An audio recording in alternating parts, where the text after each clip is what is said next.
Hi friends, welcome to Indhu's kitchen. இன்றைக்கி நம்மளோட கிச்சனில் ரொம்ப சிம்பிளான டேஸ்டான ரோட்டு கடை தண்ணி கார சட்னி எப்படி செய்கிறதுன்னு பார்க்கலாம். இந்த சட்னி செய்கிறதுக்கு ஃபர்ஸ்ட் ஒரு கடாயில் 2 டேபிள் ஸ்பூன் அளவு எண்ணெய் சேர்த்து சூடுபடுத்திக்கலாம். எண்ணெய் சூடானதுக்கப்புறமா இதில் ஒரு 15 பல்லு பூண்டு சேர்த்துக்கிறேன். பூண்டை ஒரு 10 செகண்ட் மட்டும் வதக்கிக்கோங்க, ரொம்ப நேரம் வதக்க வேண்டாம்.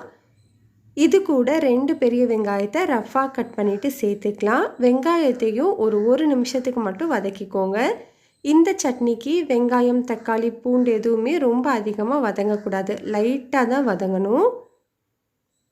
இப்போ ஒரு நிமிஷத்துக்கு அப்புறமா காரத்துக்கு நான் ஒரு 12 வரமிளகாய் சேர்த்துக்கிறேன். உங்களோட காரத்துக்கு ஏற்ற மாதிரி மிளகாயோட அளவை எடுத்துக்கோங்க. இந்த தண்ணி சட்னி கொஞ்சம் காரமாக இருந்தால் தான் டேஸ்ட்டாக இருக்கும். மிளகாயை ஒரு 30 செகண்ட் மட்டும் வதக்கிட்டு இதில் 4 மீடியம் சைஸ் தக்காளியை இந்த மாதிரி மேல் பகுதியை மட்டும் கட் பண்ணிவிட்டு மேலே கீறிட்டு சேர்த்துக்கிறேன். முழுசாகவே சேர்த்துக்கோங்க, நம்ம சின்னதாக கட் பண்ண வேண்டாம். இப்போ இது கூட ஒரு சின்ன துண்டு புளி சேர்த்துக்கலாம். தக்காளி சேர்த்துருக்கிறதுனால புளி ரொம்ப கம்மியாகவே சேர்த்துட்டு இதை ஒரு 2 நிமிஷம் மட்டும் வதக்கிக்கோங்க. தக்காளி அதிகமாக வதங்கிடக்கூடாது, இந்த அளவுக்கு வதங்கினுச்சுன்னா கரெக்டாக இருக்கும். இப்போ நம்ம ஸ்டவ் ஆஃப் பண்ணிவிட்டு இதை நல்லா ஆற வச்சுக்கலாம்.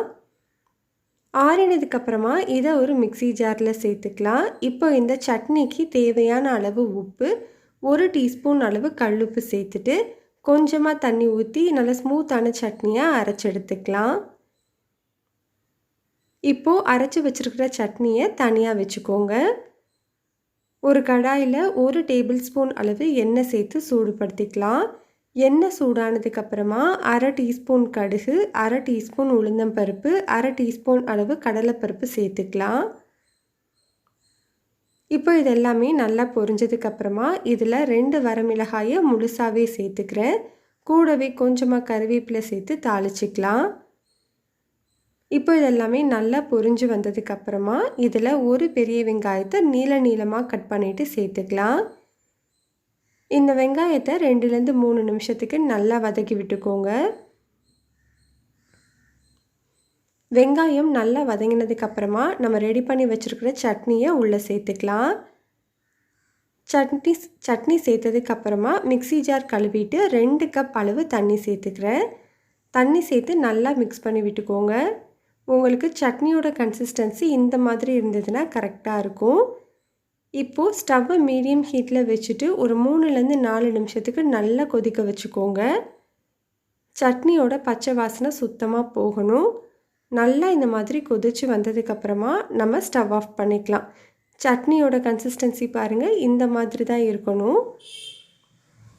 ஸ்டவ் ஆஃப் பண்ணதுக்கப்புறமா இது மேலே கொஞ்சமாக கருவேப்பிலை சேர்த்து மிக்ஸ் பண்ணிக்கோங்க. அவ்வளோதான், நம்மளுக்கு ரொம்ப சிம்பிளான டேஸ்டான ரோட்டு கடை தண்ணி கார சட்னி ரெடி ஆகிடுச்சு. இதே மாதிரி நீங்கள் செஞ்சு பாருங்கள், இட்லி தோசையோடு சாப்பிட்றதுக்கு ரொம்பவே அருமையாக இருக்கும். இந்த ரெசிபி உங்களுக்கு பிடிச்சிருந்ததுன்னா கண்டிப்பாக இந்துஸ் கிச்சனை லைக் பண்ணுங்கள், ஷேர் பண்ணுங்கள், கமெண்ட் பண்ணுங்கள். மறக்காமல் சப்ஸ்கிரைப் பண்ணிவிட்டு கூடவே பெல் பட்டனையும் கிளிக் பண்ணி ஆளுங்கிற பட்டனையும் கிளிக் பண்ணிக்கோங்க.